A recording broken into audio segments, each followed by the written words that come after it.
Something I've been learning right now as I've been walking with God is to just be content with where you are and what you have.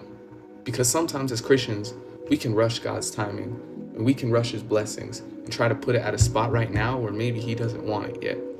And we got to learn that if we're not being content with where we are, we can get very envious, we can get very jealousy, right? We can compare ourselves to other people and think, man, I need that life right now.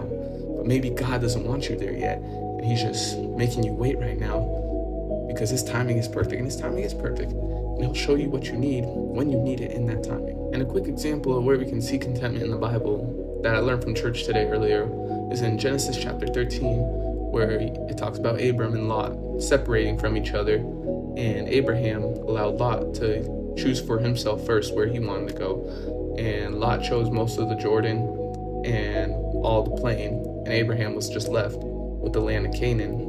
And at the time it looks like, what am I going to do with this land? And God says to him, specifically to verses 14 and 15, let's read it. The Lord said to Abram after Lot had parted from him, look around from where you are, so where he is right now in this moment, to the north and the south, to the east and the west.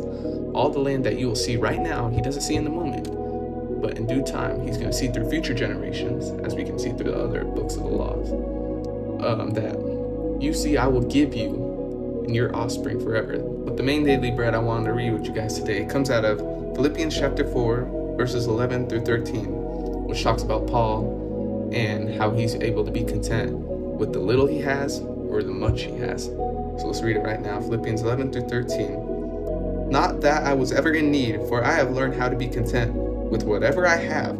I know how to live on almost nothing, or with everything. I have learned the secret of living in every situation, whether it is with a full stomach or empty, with plenty or little. For I can do all things through Christ who gives me strength. So like I said, even I'm struggling with this right now. I'm struggling sometimes to be content with where I am.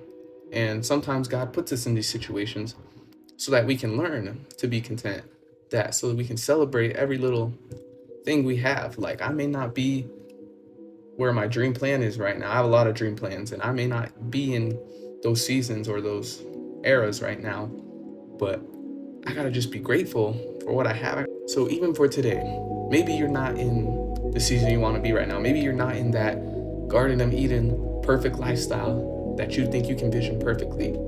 But maybe God is making you in this waiting season right now so you can learn to trust in him and that you can learn to wait on his timing. Or maybe even it's not even something that the Lord has in his plan for you, and he has something way better.